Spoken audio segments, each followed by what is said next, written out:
Rigathi Gachagua involved the Mount Kenya farmers in the coffee reforms that government is planning to roll out. This is the statement from Wamuchomba. But because Gathoni Wamuchomba is being seen as an outsider, I guess whether this will be understood as a positive input or just someone who is opposing what the government is doing. Welcome to the Bold Analysis, and thank you very much for supporting this great podcast. Today, in this podcast, I want us to dig deep and look at the coffee sector rot and what Gathoni Wamuchomba is saying while appearing in a Kikuyu station speaking today. The Githunguri Member of Parliament, who has broke ranks with Kenya Kwanza, is telling Rigathi Gachagua that the coffee reforms they are actually instituting in the region are not new. And the reason why historical intervention by the previous administrations have always failed to click is because the farmers were not fully involved and farmers are not going to uptake. The reason why Gathoni Wamuchomba and why I believe Gathoni Wamuchomba needs to be listened to is because of the tragedy that befallen the coffee sector. I want you to revisit this soundbite by Embu Member of Parliament, Embu Governor Cecil Mbarire. Here, while speaking in a coffee conference in Meru, she named those, according to her, were coffee cartels. One person that I have in the Bold, we've always maintained. The word cartels is a word that is just a word by lazy people who are just profiling others without really explaining who a cartel is. And it's just, a cartel is just a word for political activism in a specific sector. You cannot clamp down all the players, all the stakeholders in the coffee supply chain and then term them cartels. Then if all of them are cartels, then does it mean that there is no one who is genuine? Even in real life, not everyone can be bad in every setup. So what happened after that, after Cecil Mbarire named those according to him were cartels, the following day in the same conference, the agriculture CS, who hails from Meru, Mithika Linturi, revoked the licenses of the coffee marketing companies in Mount Kenya, and even Nairobi auction house, coffee auction house was closed. After those licenses were revoked, the Nairobi auction house was closed for nearly 1 month. So within 1 month, after government rushed and revoked the licenses of those companies, the farmers were stuck with fresh produce from the farm in their warehouses. They were forced to employ security officers there so that they will guard their warehouses.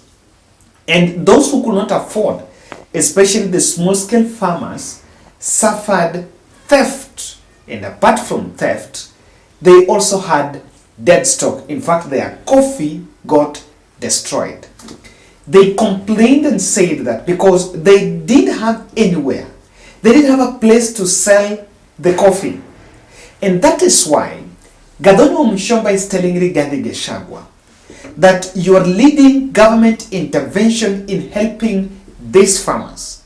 But unless the farmers are not fully involved, they are not going to uptake the government intervention. Remember, the coffee subsector reforms was one special docket that President William Ruto handed over to Rigathi Gachagua in January during the cabinet retreat in Nanyuki. And political analysts looked at it as a situation where the president gave Rigathi Gachagua a rope to hang himself. It was one of the murky sectors that it was not going to be very easy for Rigathi to intervene. And the kind of approach that Rigathi has taken has been dismantling. One of the other way of the T1 has also been to dismantle these cartels. Who are these cartels? And while government at the top is looking at phasing out some people within the supply chain, but do you have the shock absorbers? Not the shock absorbers. Do you have the alternative for those farmers? Or the whole season have to go into a waste because someone is dismantling people, is phasing out people in a supply chain under the guise of fighting cartels? As we talk, the Mount Kenya farmers are finding it difficult because the situation is unbearable. The lawmaker underscored that Gachagua's strategies for the coffee, tea, and milk industries are likely to falter unless actively engages the farmers themselves. As we speak, Wamuchomba has been ejected as the chairperson of Coffee Parliamentary Task Force in the National Assembly. For example, she questioned that why is it that if for Rigathi to know that whatever he's doing is going to end nowhere, is ending nowhere, Wamuchomba is saying that after the Nairobi auction house was reopened 2 weeks ago, before I went home, the auction house was reopened, and even I think the media invite was sent. Yes, it was something to be publicized where the office of Rigathi Gachagua was going to be in Nairobi auction house to reopen the space. Even after that, only 3,000 bags were sold in a warehouse, or rather in a space that used to sell 20,000 bags. Remember, a drop from 20,000 to 3,000. She disclosed that following government's revocation of licenses, numerous coffee millers, farmers were grappling with significant challenges.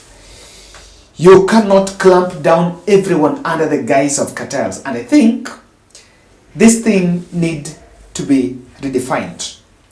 Wamuchomba is perceived as an outsider, but she also comes from a county that where coffee farming is going on.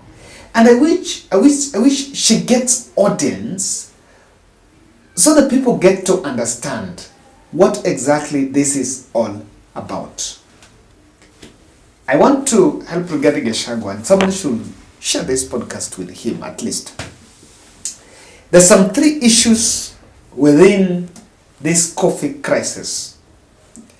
Replacing coffee stakeholders is going to be a big backlash.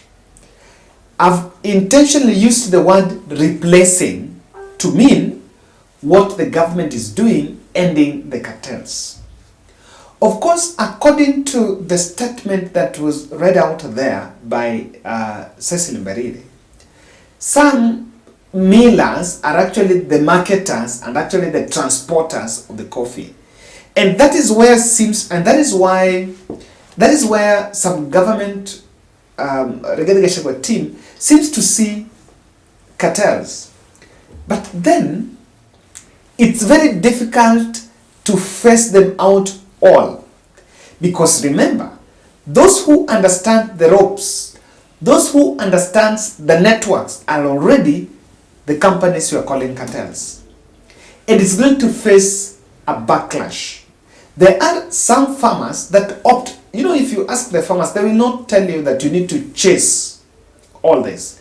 And sometimes conferences have been disguised as the tools of engaging the farmers, or the tools of engaging the population.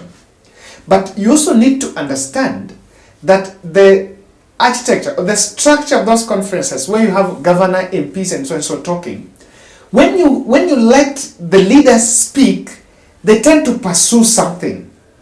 They tend to pursue publicity. they're not so much interested even on what the coffee and the whole thing is about. In fact, let me say, it would make more sense if a coffee farmer, a consortium of coffee farmers, are the ones complaining, other than a governor, an MP, or a senator. Of course, they cannot speak out because of fear.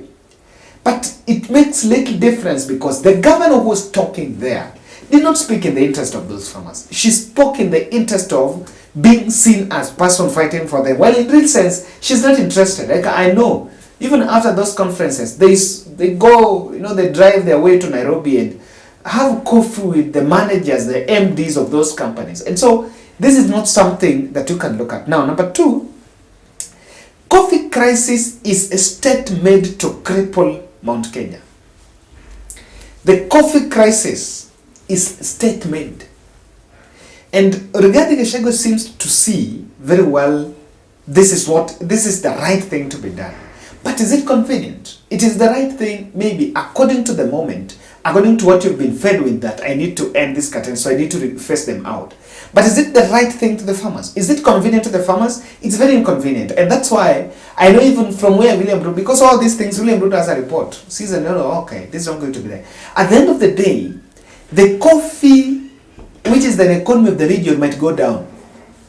They might go down. And actually they will blame Rigathi for it.